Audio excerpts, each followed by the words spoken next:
Hello everyone, myself doctor Sukirti Agarwal. आज मैं आप लोगों से 3 मार्च 2026 को पड़ने वाले चंद्र ग्रहण के बारे में कुछ बात करना चाहती हूँ। तो अब चंद्र ग्रहण क्यों पड़ता है ये तो हमें ऑलरेडी पता ही है कि जब भी कभी पृथ्वी जो है वो सूर्य और चंद्रमा के बीच में आ जाती है तो पृथ्वी की छाया सूर्य के ऊपर पड़ती है, सनलाइट सन तक मून तक नहीं पहुंच पाती और इस वजह से हमारा जो है चंद्र ग्रहण पड़ता है।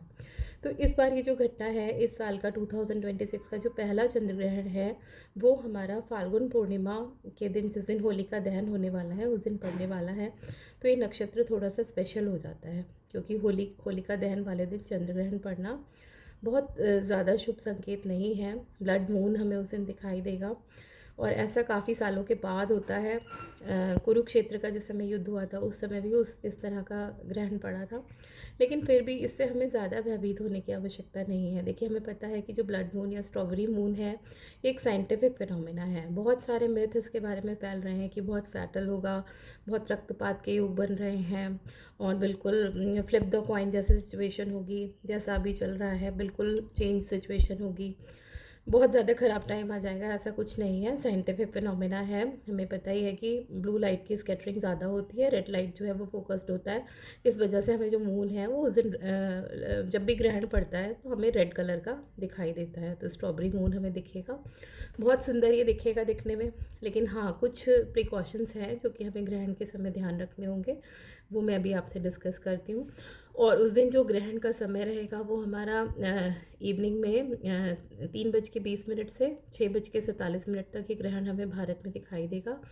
और इसका जो सूतक काल है वो मॉर्निंग में 6:20 ऑनवर्ड्स शुरू हो जाएगा। अब सूतक काल क्या है कि ये वो समय होता है जबकि हमारी जो सन की थोड़ी सी हार्मफुल रेज हैं जो एटमॉस्फेयर में होती हैं, तो उस समय हमें कोई भी ऐसे बहुत शुभ कार्य, पूजा, मंदिरों में पूजा पाठ वगैरह, या फिर हमें बना हुआ खाना इस समय हम नहीं बना के रखते यूजुअली, अगर पॉसिबल होता है तो।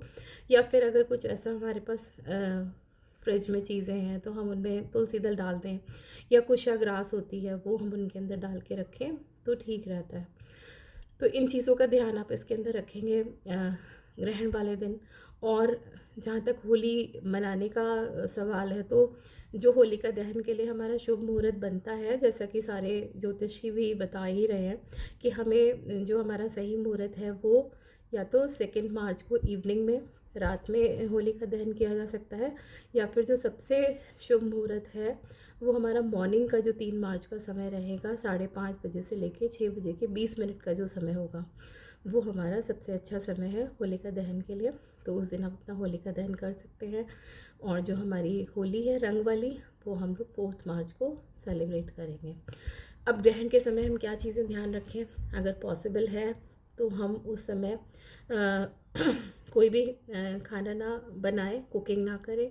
अगर पॉसिबल हो तो हम खाएं भी नहीं, और हम कोई लेन देन ना करें, है ना। और कोई भी, जैसे आप कहते हैं कि हम कोई गैम्बलिंग कर सकते हैं या अपना टाइम पास करने के लिए, ऐसा कोई काम ना करें, है ना। क्लीनिंग भी हाउस की ना करें।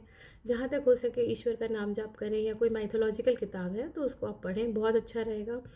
और कोई भी अगर आप मंत्रोच्चारण करते हैं तो मंत्रोच्चारण उस समय कर सकते हैं। जो प्रेग्नेंट लेडीज़ हैं उनके लिए स्पेशली बात है कि वो अपने साथ एक नारियल रखें। तो जो नारियल होता है वो जितनी भी नेगेटिव वाइब्रेशंस होती हैं उनको एब्जॉर्ब कर लेता है, तो बहुत अच्छा रहेगा। या तुलसी की माला भी अपने पास रख सकते हैं, या अगर कुछ भी नहीं पॉसिबल है तो तुलसी दल, कुछ पत्ते जो हैं वो अपने पास रखें। तो उससे हमें ग्रहण की जो नेगेटिव चीज़ें हैं वो नेगेटिव वाइब्रेशंस हम तक नहीं आएंगी। तो बिल्कुल भी डरने की आवश्यकता नहीं है। ग्रहण एक रेगुलर फिनोमेना है जो कि होता ही है। तो आप अपनी बस पॉजिटिविटी बनाए रखें, ईश्वर का ध्यान करें, तो हमें ये कोई भी ऐसा खराब संकेत नहीं मिलने वाला है ग्रहण के बाद। और फिर हम लोग सब हंसी खुशी से होली का त्यौहार मनाएंगे।